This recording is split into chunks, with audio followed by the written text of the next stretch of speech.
ध्यान और अध्ययन में लीन हैं, वही ही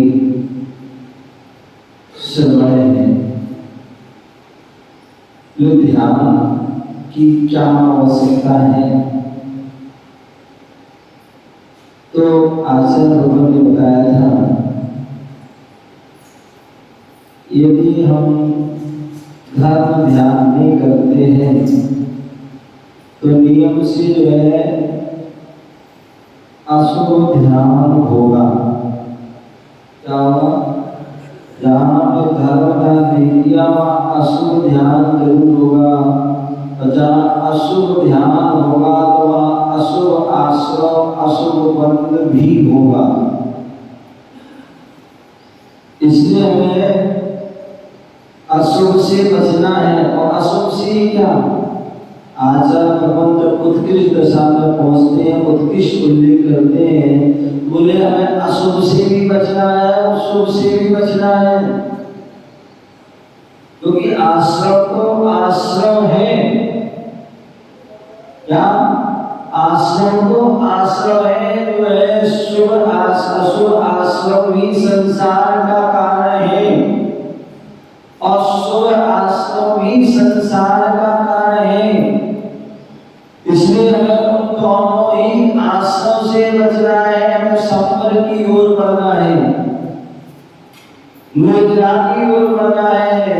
जब संपर्क और निर्जरा की ओर बढ़ेंगे तभी हम मुक्ति को प्राप्त करेंगे।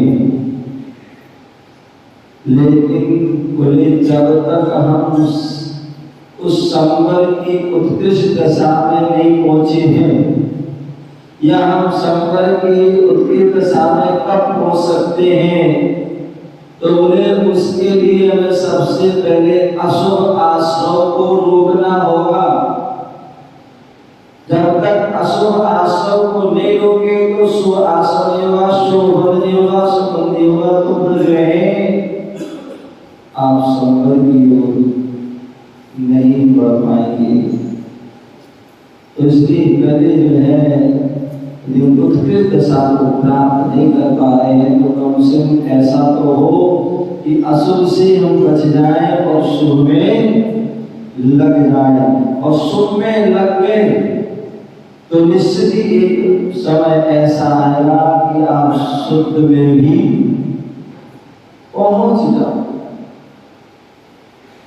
और शुद्ध में नहीं पहुंच पा रहे तो जब शुद्ध, कल हमने जाना था कि जो 57 प्रकार के आश्रय होते हैं, और आश्रय के बारे में जाना था कि जो है इन कारणों से आश्रय होता है। अब उन अशुभ आश्रय से बचने के लिए बोले शुभ आश्रय कैसे हो, तो इसके व्रत संगति, धारण, अनुपेक्षा, परिचय और चारित्र, इन कारणों से जो है उठाते हैं। अशुभ कारणों, अशुभ आश्रय से बच सकते हैं और शुभ आश्रय आपके हो सकते हैं। व्रतों को धारण करना, जो व्रतों को धारण करना हमारे यहाँ मुख्य रूप से 5 महाव्रत हैं। 5 जो है महान व्रत हैं, जो महापुरुष उन व्रतों को धारण करता है। जो महापुरुष व्रतों को धारण करता है वो महाव्रत है। अथवा जिन व्रतों को धारण करके व्यक्ति महान बन जाता है वो महाव्रत होते हैं। ऐसे उन महाव्रतों को हमारे संत जन, हमारे गुरुजन उसको क्या करते हैं? धारण करते हैं। वह महाव्रत तो अहिंसा महाव्रत, सबसे पहला जो है अहिंसा महाव्रत। बोले जब तक हमारे जीवन में अहिंसा महाव्रत नहीं आएगा तब तक अन्य जो है तो हमारे जीवन में संभव नहीं। जब तक आप प्रथम सीढ़ी नहीं चढ़ोगे तब तक आप मंजिल तक नहीं पहुंच पाओगे। यदि आपको मंजिल पर पहुंचना है तो प्रथम सीढ़ी चढ़ना होगा। कुछ लोग ऐसे होते हैं जो प्रथम सीढ़ी दूसरी सीढ़ी नहीं चढ़ना चाहते हैं, सीधी मंजिल को प्राप्त होना चाहते हैं, तो क्या होता है, वो धड़ाम से गिर जाते हैं। कहते हैं गिर जाते हैं, चोट लगा, ठोकर खा लेते हैं। तो इसलिए जब से प्रथम सीढ़ी चढ़े, प्रकृति मिट्टी चतुर्थ आदि चढ़े, तब आप मंजिल तक पहुंच पाए। तो इसलिए सबसे पहले उस अहिंसा महामंत्र को धारण कीजिए। और अहिंसा महामंत्र क्या है? तो किसी भी जीव का वध नहीं करना, किसी भी जीव को मारना नहीं, किसी जीव को कष्ट नहीं देना, किसी जीव को पीड़ा नहीं देना, किसी जीव को किसी प्रकार की वेदना, किसी जीव के दिल को नहीं दुखाना, आत्मा को कष्ट नहीं देना। ये सबसे बड़ी क्या है? अहिंसा। इसलिए संत जन, साधु जन, हमारे जो होते हैं वो क्या करते हैं? उस अहिंसा महाव्रत के लिए 9 कोटि से, और 9 कोटि क्या है?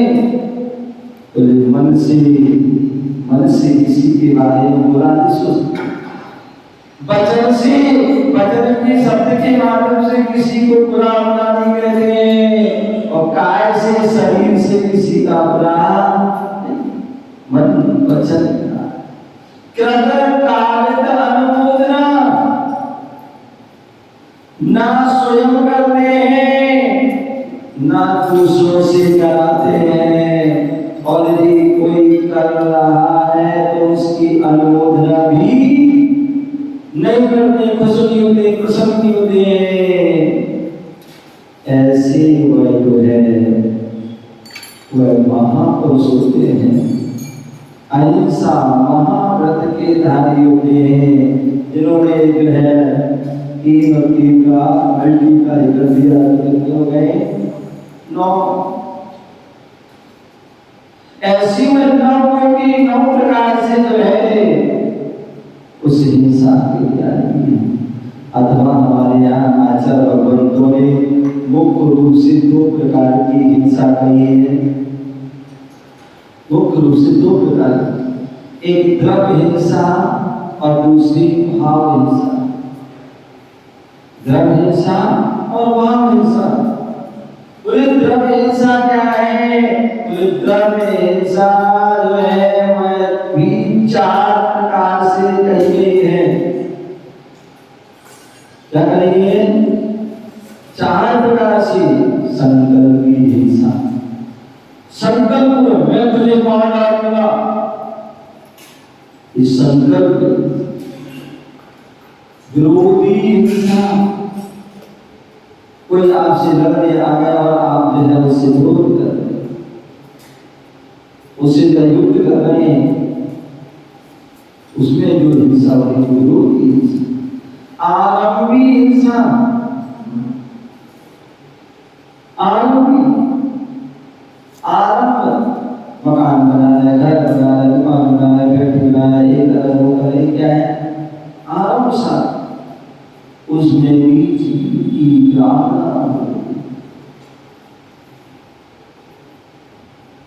ऐसी हिंसा।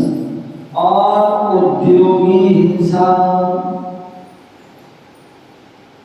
उद्योगी व्यापार, हम ऐसा व्यापार कर रहे हैं जिसमें अधिक जीवों की भ्रांति हो। कोई शराब की दुकान खोला है, कोई मांस की दुकान खोला है, कोई शहद की दुकान खोला है, कोई अंडे की दुकान खोला है। ये क्या है? इसमें अधिक जीवों की भ्रांति। अथवा कोई बोले भट्टा की दुकान, भट्टा बन गया, क्या भट्टा, और उस भट्टे में एक आदि पकड़े, कितने जीवों की प्रार्थना, और 6-6 महीने भट्टा चलता है। अब सोचिए कितने जो है, 1 इंद्री, 2 इंद्री, 3 इंद्री, 4 इंद्री, 5 इंद्री, जीव चल जाता है।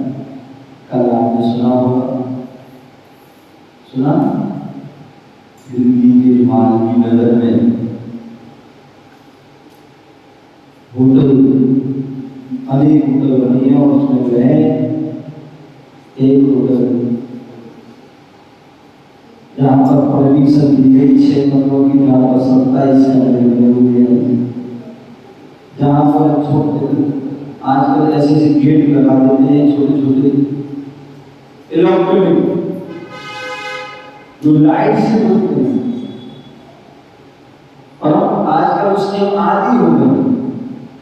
तो आप यहाँ गेट लगा दीजिए, अब वो क्या है, कभी भी खराब हो जाता है, खराब हो जाता है और उसमें व्यक्ति फंस जाता है, फंस जाता है, अब परेशान हो जाता है। और कितने ऐसे लोगों के घबरा जाते हैं और घबरा करके एकदम, और 21 लोग ऐसे लोग लगा दी, ऐसी खिड़की लगा दी, संग क्या बोलते हैं ग्लास, ना वाटर प्रूफ उधर बोलते हैं, जो है साउंड प्रूफ क्या बोलते हैं, जिसमें गोली भी मारो ना तो जो है वो गोली से का कोई असर ना हो, ऐसी बात।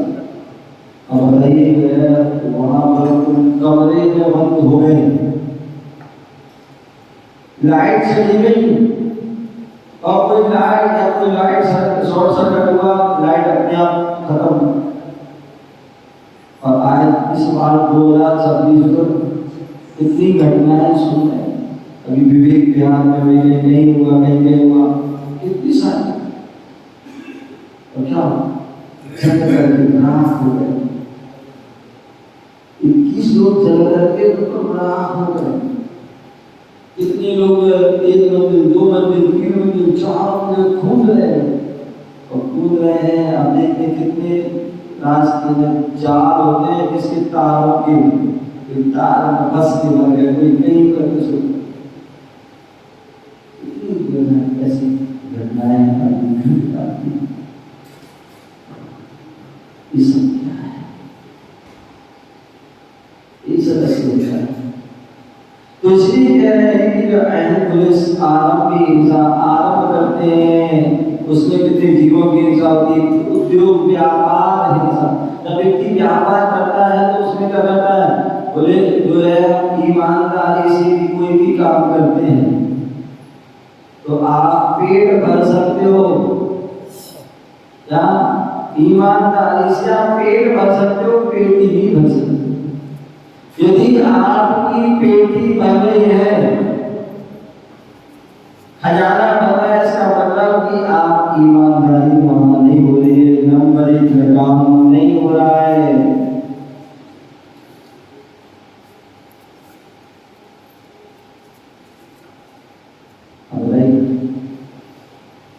कुछ भी चीज काम हो रहा है, उसमें हर जगह जो है भ्रष्टाचार आदि, रिश्वत आदि चल, और उसके काम में जो है क्या होता है, उसका जो है बाद में जब कोई दुर्घटना होती है तब उसका जो है उसका अन्य लोगों उसका कष्ट तो भोगना।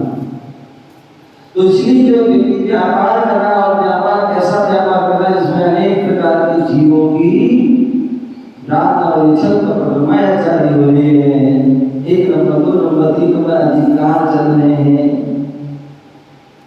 और उसमें जीवों की जो है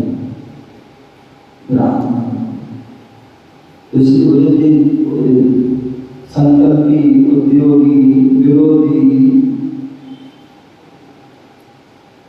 ये जो हिंसाएं हैं, हिंसाओं से, द्रव्य हिंसाएं हैं, इनसे बचिए। मुराद है इन चारों प्रकार की हिंसा की त्यागिए। संकल्पी हिंसा का भी त्याग है उनका, उद्योगी हिंसा का भी त्याग है, आलम्बी हिंसा का भी त्याग है, और विरोधी हिंसा का भी, चारों प्रकार की हिंसा का वो त्याग करते हैं, तभी वर्मा पड़ती है। और श्रावक जो है, ग्रस्त जो है, वह चारों प्रकार की हिंसा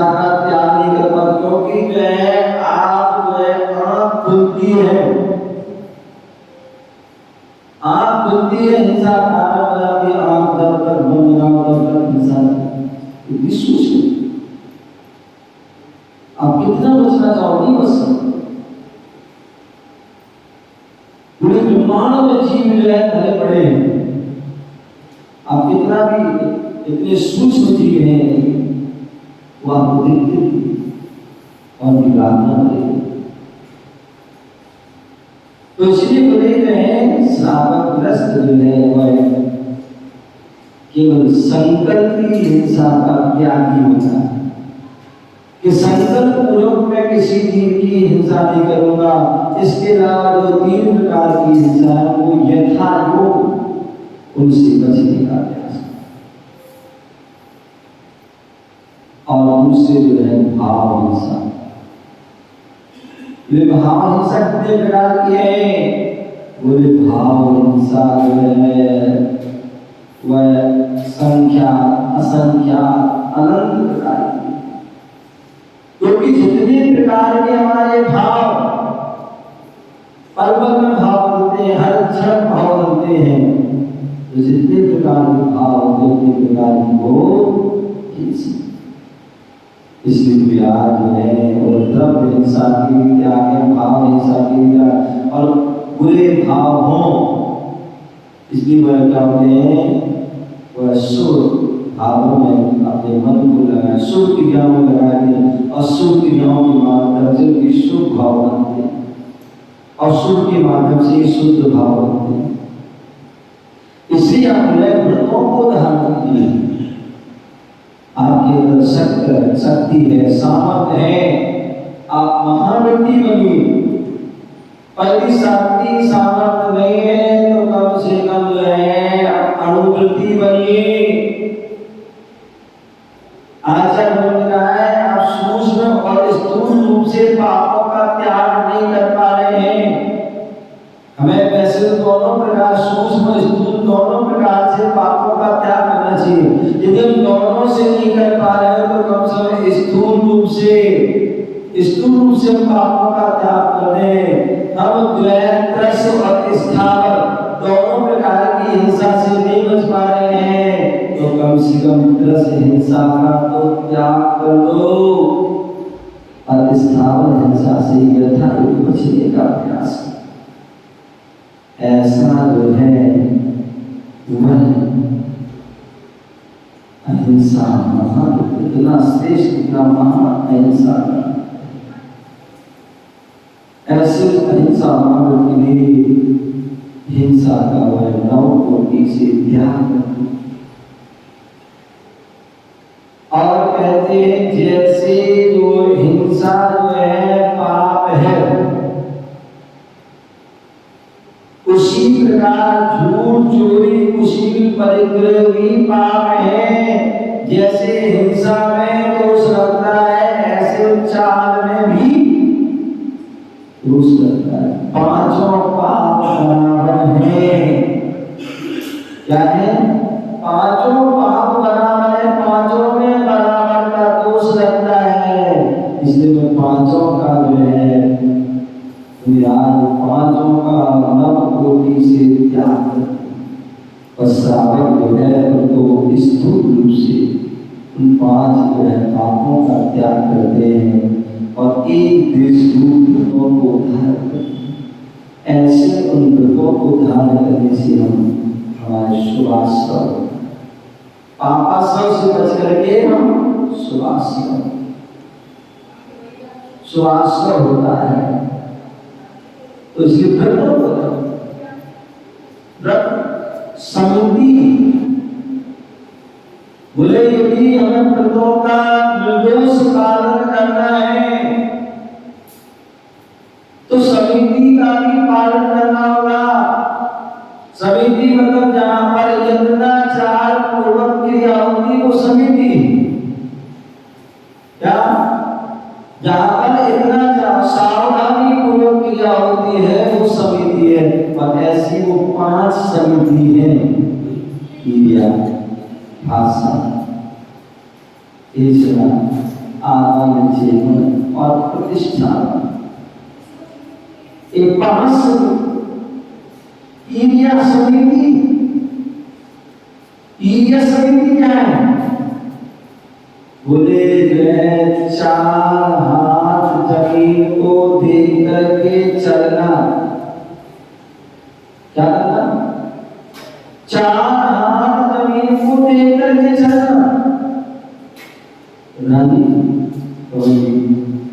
चार हाथ जमीन को क्यों देखना? चार हाथ क्यों देखना? पांच क्यों नहीं? तीन क्यों नहीं? बोले चार हाथ ही क्यों? तो आचार्य भगवान कहते हैं चार हाथ सहज दिखता है। चार हाथ सहज दिखता है, किसी प्रकार का आपको जोड़ नहीं लगाना पड़ेगा। लेकिन पांच छह हाथ देखना है तो उसमें जोड़ लगाना पड़ेगा, या एक दो हाथ देखना, तीन हाथ देखना तो आपको जोड़ना पड़ेगा और उससे आपको परेशानी हो सकती है। लेकिन चार हाथ सहज। बोले दूसरा रीजन क्या है? दूसरा रीजन है कि प्रत्येक व्यक्ति अपने हाथ से, प्रत्येक व्यक्ति अपने हाथ से 3.5 हाथ का है। प्रत्येक व्यक्ति अपने हाथ से 3.5 हाथ का। आप घर जाके नाप लेना अपने हाथ से, आप 3.5 हाथ के। मंत्री जी क्या अजय भैया, आप भी घर जाके नाप लेना अपने हाथ से, आप भी 3.5 हाथ के होंगे। प्रत्येक व्यक्ति अपने हाथ से 3.5 हाथ का होता है और एक हाथ 24 अंगुल का होता है।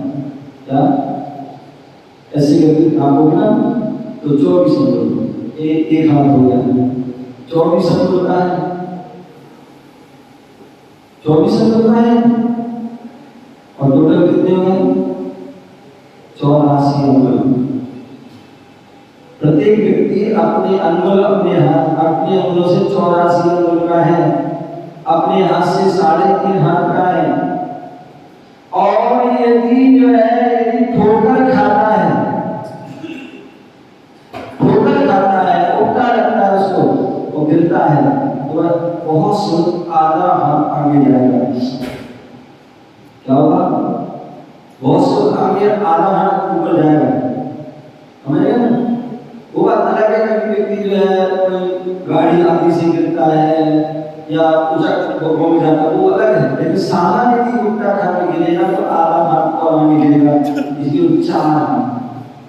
और 4 हाथ दे के चलोगे तो उससे जीवों की प्रार्थना से तो ये ईद आ सकती है। 4 हाथ जमीन को देख करके चलना ईद आ सकती है। बोले भाषा समिति,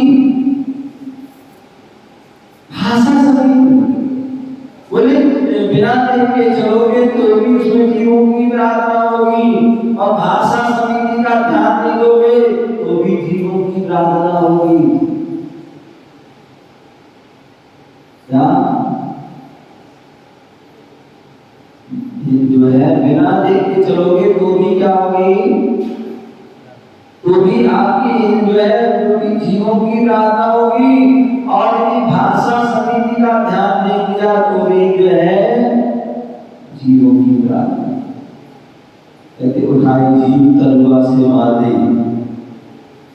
उठाई जीव और तलवा से मार दे। जो अमर में आया बोल दिया, क्या बोलना चाहिए क्या बोलना नहीं बोलना चाहिए हमने विवेक ही नहीं रखा। कहते हैं हमारे कबीले में उन्होंने क्या कहा है? हृदय तराजू तोल कर तब तू मुख से बोल। क्या? हृदय तराजू तोल कर तू तब मुख से बोल।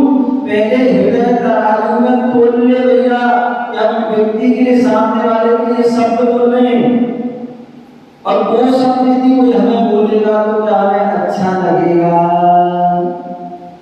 क्या जो शब्द मैं दूसरों के लिए बोल रहा हूँ वो शब्द यदि कोई मुझे बोलेगा क्या मुझे अच्छा लगेगा? यदि वो अच्छा नहीं लगेगा तो वो शब्द नहीं बोलना, वो शब्द नहीं बोलना। इसलिए शब्द समार के बोली सत्य के हाथ ना पाओ और एक शब्द अमृत करे एक हृदय में भाव। कितनी सुंदर बोले, शब्द को संभाल के बोलिए, समझ कर बोलना। तो शब्द के हाथ पांव नहीं होते, लेकिन फिर भी एक शब्द अमृत का काम करता है। क्या भैया, क्या होगा, परेशान रह रहा है, हाँ भैया से कोई बात नहीं, भैया सब ठीक होता है। भैया आपको कोई किसी प्रकार की कोई परेशानी हो, कष्ट हो, कोई जरूरत हो, मुझे बताओ, मैं आपकी यथावत सहयोग करने की कोशिश। आप करो या ना करो, इतना शब्द बोल दिया आपने, कोई दुखी है, कोई परेशान है, बोले जितना कोई हम आपके सामने हैं, तो उसे बहुत बड़ा संबल मिल जाता, बहुत बड़ी शक्ति मिल जाती। तो ये शब्द क्या करते हैं, बोले हमारे अमृत का, और एक शब्द अमृत करें एक हृदय में भाव। कोई व्यक्ति परेशान है, दुखी है, कोई कष्ट में है, पीड़ा में है, और कर लो बात, और कर लो ये खटकर, अब रुको, क्या हुआ, जल्दी में नमक छिड़क दिया, इतनी परेशान था उसको, दुखी था, उसको और उसको, तो तुम्हारे साथ ऐसी होना, तुम्हारे कर्म ही ऐसे थे, ऐसी सी बात आपको पता होना चाहिए।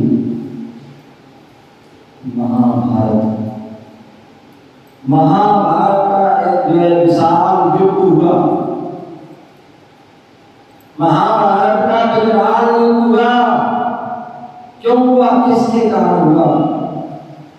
कहते हैं दुनिया में जब भी कोई युद्ध लड़ा झगड़े होते हैं, उनकी जो है तीन ही बात होती है। कभी स्वाध्याय में ही बात करी, श्री, धन और जमीन। झगड़े की जल्दी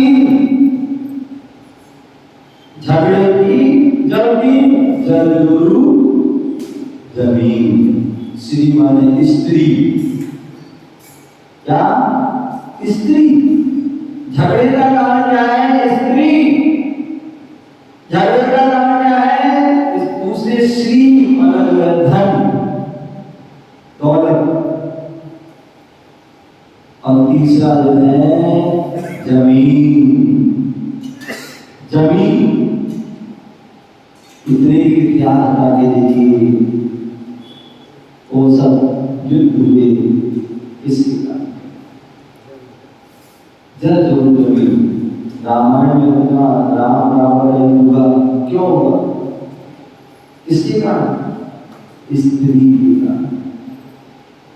स्त्री के कारण ना सीता को राम चलाता और न इतना बड़ा युद्ध, ना द्रौपदी कहती अंधे के अंधे होते हैं। क्या इतनी तो कहा था, इतने ही तो कहा कि अंधे के अंधे होते हैं। वो वाणी, वो शब्द ऐसे चुभे कि जो है बदले की भाव। इसलिए मेरा अपमान किया, मैं इसका जरूर अपमान वही कारण कि उसके क्यों चीरहरण हुआ। अनुज संप्रदाय में दिखाया जाता है, चीरहरण हुआ, अपमान क्यों हुआ? उसका कारण कि उसने उसका अपमान किया, उसका उनने उसका अपमान लगा, और उसने उसको युद्ध की लगा, और उसको कितने जीवों की प्रार्थना। इसलिए हमारे आचार्य कह रहे हैं, क्या कह रहे हैं? भाषा समिति, यदि हमें हिंसा से बचना है, पाप से बचना है, तो भाषा भाषा समिति। और भाषा समिति क्या है? बोले हित मित प्रिय वचन बोलना। क्या करना? हित मित प्रिय वचन बोलना। हितकारी, जब भी बोलो हितकारी। कोयल काको देते हैं, कौवा काले, मीठी वाणी बोलकर सबका मन हर ले। बोले कौवा है, कोयल है, दोनों ही पक्षी हैं। दोनों के जो है शब्द भी, जो नाम के शब्द है वो का शब्द से नाम, और सब दोनों का कलर भी सब काला, लेकिन दोनों में अंतर कितना है। कोयल की वाणी सब सुनना पसंद करते हैं, दूर से भी जो है पास में आ जाते हैं। कोयल की वाणी में कोयल बोलती है, दूर वाले में पास में आ जाते हैं, और कौवा की आवाज सुन के पास वाले भी दूर से। कभी विचार करो, कभी विचार करो, हम अपने घर परिवार में रह रहे हैं, समाज में रह रहे हैं, यदि आपसे अपने दूर जा रहे हैं, आपसे अपने दूर जा रहे हैं, इसका मतलब क्या है? आप कौन हो? कौन हो? बोले आप कोयल नहीं है, आप क्या हैं? कौवा है। क्या है? कौवा है। इसलिए जो है आपकी जो है वो कर्कश आवाज है, कर्कश वाणी है, इसलिए आपसे दूर भाग। इसलिए घर परिवार में लड़ाई झगड़ा होते हैं, घर में सोते हैं, आपस में मनमुटाव हो जाते हैं, परिवार में बंटवारा हो जाता है, विभाजन सब अलग अलग हो जाते हैं। इसका कौवा जैसी कर्कश आवाज। इसलिए कौवा नहीं बनना है, कौवा नहीं बनना है तो कोयल।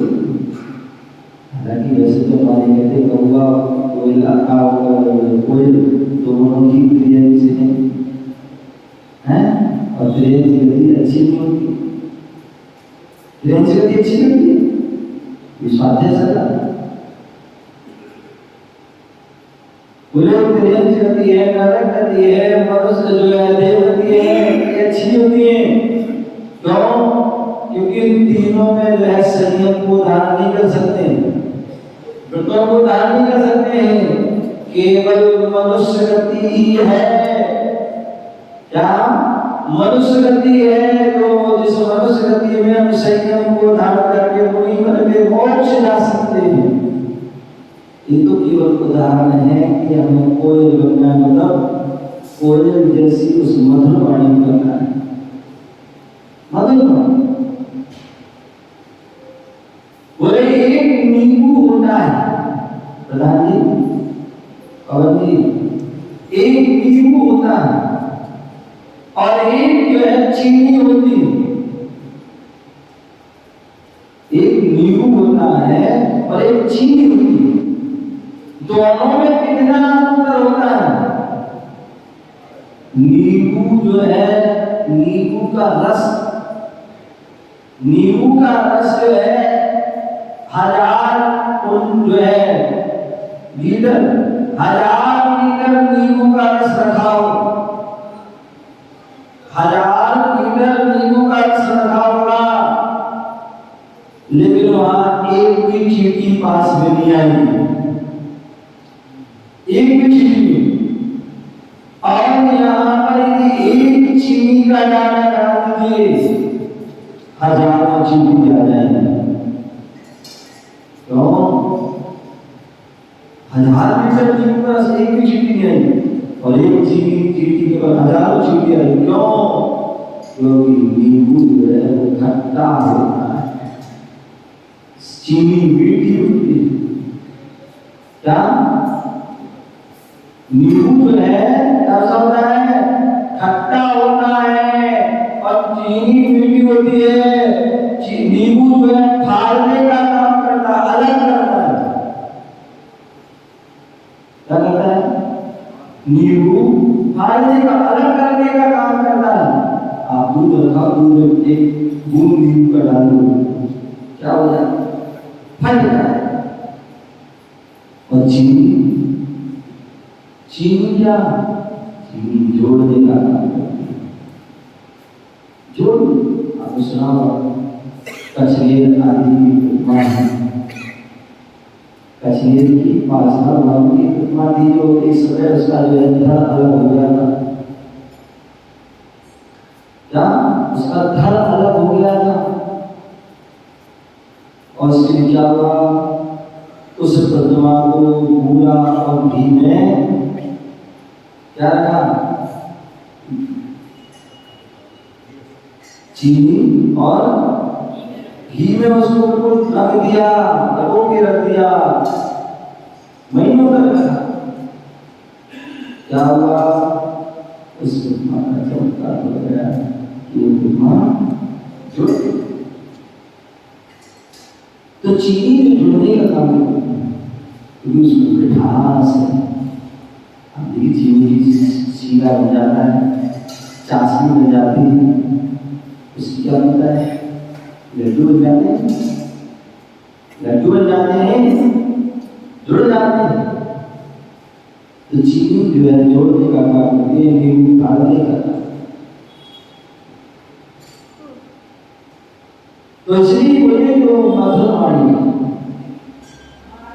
यदि मधुर वाणी बोलोगे तो लोग जुड़ जाएंगे, और कर्कश वाणी बोलोगे तो उससे जीव कटता है, दूर का। तो इसलिए बोले भाषा समिति जो बुनियाद आदि हैं, संत जन हैं, और भाषा समिति का पालन क्या करते हैं?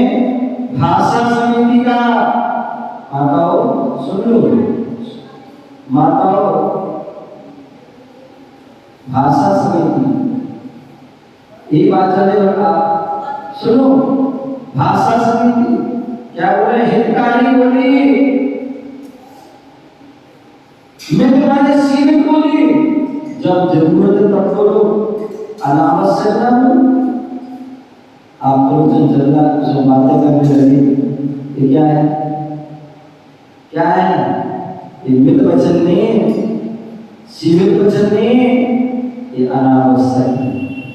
कभी भी प्रवचन चल रहे हैं उसमें बातें नहीं करनी चाहिए, अन्यथा आप अंतराय कर्म का बंद करोगे। कितनी भी आपकी जरूरत जरूरी क्यों ना हो, प्रवचन में कभी स्वाध्याय सभा में बातें नहीं करना, बातें करना है। आप बाहर जाइए, घर जाइए और वहां जाकर क्यों बातें, अन्यथा आपने क्या किया? अंतराय कर दिया।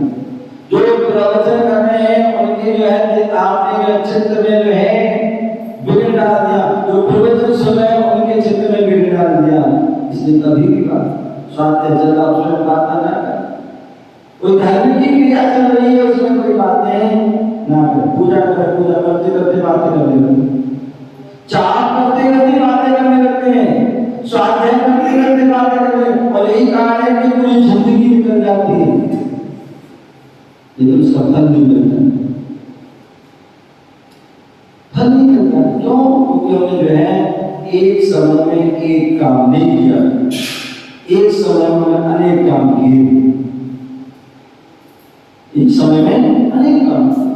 तो इसलिए यहाँ पर बोला भाषा समिति में हितकारी वचन, जब भी बोलो हितकारी वचन बोलो, अहितकारी नहीं बोले। अन्य धर्मों में और जैन धर्म में यही विशेषता है, यही विशेषता है कि वह जब भी बोलते हितकारी बोलते हैं, चाहे वो साधु हो चाहे परमात्मा हो, जब भी बोलते हितकारी। तीर्थंकरों की वाणी चली, उन्होंने कभी अहितकारी वचन नहीं बोला। साधु जब भी उपदेश देते हैं रस्ते को हितकारी, अन्यथा अन्य धर्मों के क्या करते हैं? जाओ तुम्हारा विनाश हो, श्राप दे दिया, जाओ तुम नष्ट हो, तू नष्ट हो जा, तू ऐसा हो, तू वैसा। ये क्या है? हमारे जो है वचन सही, तो जब भी बोलो हितकारी वचन बोलो, अन्यथा मौन रहो। यदि आप हितकारी नहीं बोल सकते तो मौन रहो, बस बढ़िया है। लेकिन हितकारी बोलो, कभी अहितकारी नहीं। मित्र मैं सीमित वचन बोलो, जब अति आवश्यक हो तब बोलो। अति आवश्यक में मौन धारण करो। जो व्यक्ति मौन रहता है ना, जो अनावश्यक नहीं बोलता है, फालतू की जो है प्रलाप नहीं करता, चर्चा नहीं करता है, गप्पे नहीं मारता है, मौन रहता है। जब आवश्यकता पड़ती है अति आवश्यक बोलता है, कम बोलता है, सीमित बोलता है। ऐसे व्यक्ति को क्या होती है? शब्दों की सिद्धि हो जाती है। क्या जाती है? शब्दों की सिद्धि। जो उसकी ऐसा जब कम बोलता है, सीमित बोलता है, तो ऐसा व्यक्ति जब भी बोलता है तो उसकी बात सत्य हो जाती है। अखाट उसकी बात को काट नहीं सकता है, सिद्धि को देने वाली होती है। तो इसलिए मित्र, सीमित, और तीसरा प्रिय वचन। क्या बोलिए? प्रिय वचन। अब प्रिय वचन नहीं, इसलिए कहा एक शब्द अमृत करें एक हृदय में। जब भी बोलो प्रिय वचन बोलो, आए ऐसे जो है वचन ना बोलो, अभद्र वचन नहीं बोलो, भद्दे वचन, कटु वचन नहीं बोलो। जब भी बोलो प्रिय वचन, मन को प्रिय लगने वाले, कानों को प्रिय लगने वाले ऐसे वचन, ये भाषा समझ। अन्यथा आपने कोई भी कटु वचन बोल दिए, किसी की आत्मा को कष्ट होगा, पीड़ा होगी, तो वो जो है आपको उसकी भाव हिंसा आदि का दोष है। अथवा ऐसे व्यक्ति कोई शब्द बोल देते हो, वो शब्द उसको इतना सदमा हो जाता है, इतना सदमा हो जाता है, इतना वो दिल में लगा देता है कि व्यक्ति जो क्या हो जाता है, डिप्रेशन में चला जाता है। इतना उसका जो है करते हैं हमारे में आए ये माइंड स्ट्रोक हो जाता है। क्या हो व्यक्ति कोई शब्द हुई, आपस में बातें चर्चा हुई, और उसके अंदर ले गया, दिमाग में ले गया, और इतना दिमाग इतना सोचे, इतना विचार कर दिया कि क्या हो गया, उसकी दिमाग की नस बढ़ गई, अगर ब्लड प्रेशर बढ़ गया, इतना ब्लड प्रेशर बढ़ गया कि जो है वो कोई भी नस बढ़ गई, कोई कुछ हो गया, उससे जम गया, उससे कितनी सारी परेशानी। अथवा और भी विषय जो है, जब उसको चुप जाती बात लग जाती है तो वह कुछ भी कर देता है। कोई फांसी लगा दी, कोई जहर खा दिया, कोई आग लगा दिया, एक रात सुसाइड कर दिया। क्यों करता है? उनने मुझसे ऐसा कहा था, आई ऐसा होता। तो इसलिए बुरे भाषा समिति का ध्यान रखें। तुम्हें एशना समिति, ईश्वर समिति, ईश्वर समिति मतलब जो बुलाए हैं, संत जन हैं, गुरुजन हैं, आहार करते हैं, आहार करते समय ईश्वर समिति का पालन करते हैं। बुनियाद जो है 46 दोषों को टाल करके आहार करते हैं, 32 अंतरालों को टाल करके आहार करते हैं, 14 मन दोषों को टाल करके आहार करते हैं, और भी नहीं प्रकार के दोष हैं, उन दोषों को टाल करके आहार। इसलिए बोलते हैं, गुरुजन कहते हैं हमें आहार करते समय यहाँ ज्यादा ध्यान नहीं करना चाहिए, अभी तो हमारा ध्यान हमारी अंजलि में होना चाहिए। कौन दे रहा है उसमें होना चाहिए, कौन कहाँ खड़ा है या हमारे नीचे पात्र है उसमें ही रहना। 3 जगह ध्यान, चौथी जगह नहीं ध्यान। 3 जगह ध्यान है तो आपके सारे दोष पड़ जाएंगे, और 3 जगह से चौथी जगह ध्यान चला गया तो तुम्हारे एक भी दोष नहीं बन पाएगा। तो इसलिए ईश्वर समिति, आदान विच्छेदन समिति। बोले आप कोई भी चीज उठा रहे हैं, रख रहे हैं,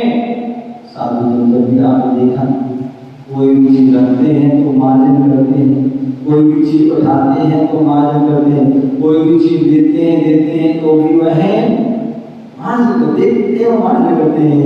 क्योंकि जो है स्थूल जीव भी हो सकते हैं और सूक्ष्म जीव भी हो सकते हो, जो आंखों से नहीं देखते इसलिए मार्जन करते हैं। आप देखिएगा सांस पढ़ो, इतने छोटे छोटे सूक्ष्म जीव, सफेद जीव होते हैं। एक बार ध्यान नहीं पाते और ऐसे बोला से मर जाते हैं, तो इसलिए क्या करना चाहिए, को हमें सभी जीवों को देखना चाहिए। और कोई श्रावणग्रस्त हो तो कोमल कपड़ा आदि रखें और उसे जो है क्या करें आगे जो है। तो इस प्रकार से आदान विच्छेदन समय और अंत में प्रतिष्ठापन समय, युसक समय। कोई साधु संत है या तो त्यागी व्यक्ति है तो मल मूत्र आदि का छोड़ते हैं, उसका भी जो है देख करके शौच जाने, कर्म संग जाने, ऐसे व्यवस्था जानवर जीवों की तो ऐसे वह सभी का पालन क्या करते हैं सभी। पहले का तात्पर्य जो है हम शुभ आश्रय करना है तो उसके लिए हमें व्रतों को धारण करना होगा, महाव्रतों और महाव्रतों धारण करके उनको पालन में निर्दोष पालन के उन 5 समितियों का भी पालन करना होगा और उन 5 समिति का भी पालन करने के लिए आगे धर्म आदि को भी समझना होगा। समय मिलेगी फिर बैठेंगे, चर्चा करेंगे और उसके बाद अपनी और किस किस शुभ आश्रय कैसे हो उसके बारे में जानेंगे। ओम नमः शिवाय। महावीर भगवान